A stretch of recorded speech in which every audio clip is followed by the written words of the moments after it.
The Gecko, Part 1. Jason flicked on the light switch in his kitchen and with a shudder watched as all the cockroaches scurried into hiding. One slipped under the toaster, another one ran into a food cabinet. Two more disappeared behind the refrigerator. The sight of the cockroaches made Jason's stomach turn. He had wanted to make an evening snack, but now the thought of food repulsed him. What if a cockroach was in the bread drawer? Or what if one of them scurried out from the refrigerator when he opened the door? Jason flicked off the light again and crept back into his living room. He stared at the white walls of the small room, thinking how it looked like a prison cell, with its windows barred against robbers. Jason shook his head and asked himself why had he ever come to New York City? It was a cold, lonely place to be if you didn't have friends or family.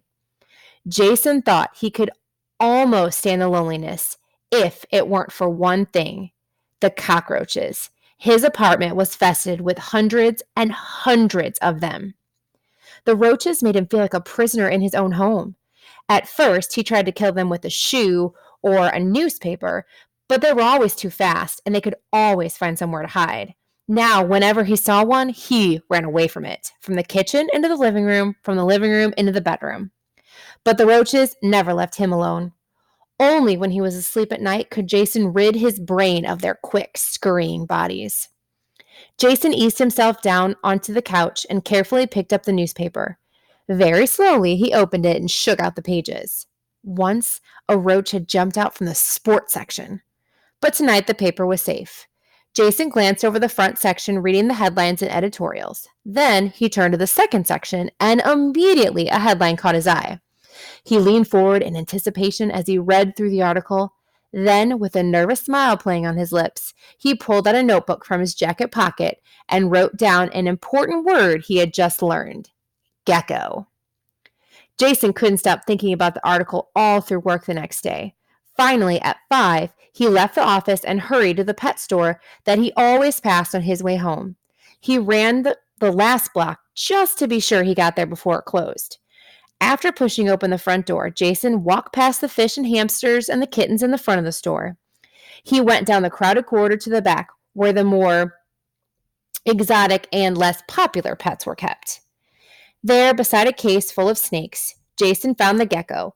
It sat alone in its glass case, staring at him with its green, popped-out eyes. Jason stared at its brown, striped body covered with scaly bumps.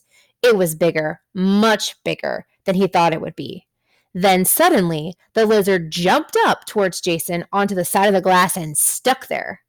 With a mixture of disgust and fascination, Jason studied the sticky pads on each of the gecko's feet.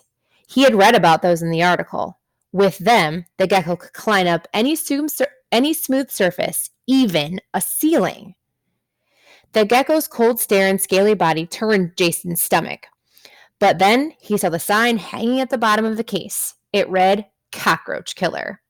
And that was why Jason had come to the pet store to find the strange animal. In the newspaper, he had read that one gecko could eat 10, 20, even 30 cockroaches a night. It got its name, the article had said, from the high-pitched bark it made, especially after eating its prey. Jason took a final look at the lizard and decided he had to buy it, no matter how big and ugly it was. A sales assistant walked by just then and offered to help him. Jason asked her if the gecko was average size, and she admitted that it had grown quickly and was bigger than usual. But she pointed out that its size would make it an even hungrier hunter. Hesitantly, Jason said he would buy it. A short time later, he walked out of the store with the gecko in a clear plastic carrying case.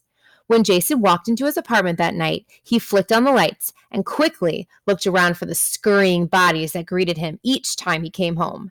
10, he counted. 10 cockroaches by the front door alone. They crept into the cracks in the floor and hid under the living room furniture. Jason gritted his teeth and walked into the apartment. He set the gecko down on the small round table that he used for eating and working. Immediately, the lizard jumped onto the side of the plastic case, staring up at him with its weird green eyes. Jason shrugged off his coat and sat down on a chair in front of the gecko. He pulled out the newspaper article from his jacket pocket. "The perfect pet for the city dweller, the hungry gecko." The headline read, Jason skimmed the article again to read what he was supposed to do with the gecko next. According to the writer, all he had to do was let the gecko loose in his apartment. Unlike most pets, it required no care. It fed itself on cockroaches, and, in fact, an owner seldom saw the gecko again. It came out at night in the dark to hunt its prey. Jason noticed that its hands were trembling as he laid the article down on the table. He hesitated and then reached up to lift off the top of the plastic case. Just as he touched the lid, the gecko leapt up and stuck onto it. Jason jerked his hand away and stared at that ugly lizard. Suddenly, the thought of it loose in his apartment made his skin crawl. Then, out of the corner of his eye, he saw yet another cockroach scurry across the floor. That settled it. Jason quickly reached over to the plastic case and flipped open the lid. The gecko froze for a moment under the bright light. Its scaly tail flicked back and forth. Its green eyes darted around the room. Then it suddenly sprang up and leapt onto the floor near the cockroach. Within seconds, the gecko had chased the cockroach under the refrigerator and disappeared from sight.